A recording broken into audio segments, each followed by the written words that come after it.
Hello, I'm Rachel, and today I will be sharing my interpretation of the South Dakota data located on Data USA.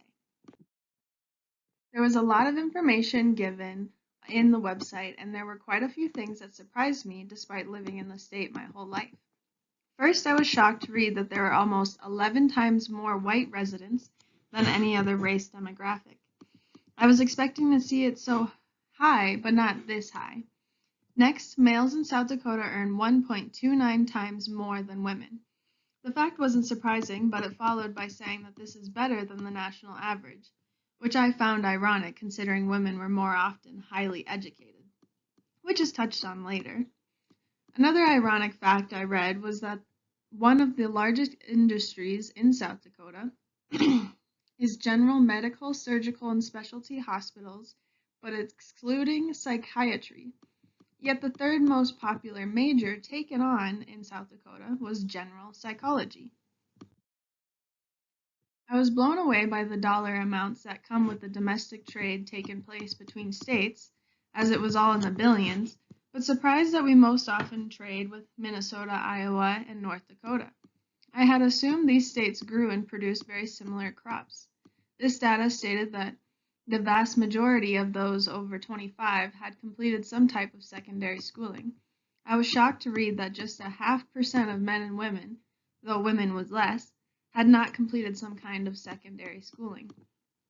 I do believe college and tech schools are cheaper here than most other places, so it makes more sense, but it's nice to see such a large majority had taken the challenge. I was very intrigued by the graph displaying data about Americans' property tax amounts. I'm biased, but felt mine were high, and I confirmed that with the graph. The largest demographic that are chronically homeless are women 18 to 24. The second is women aged 25 to 34.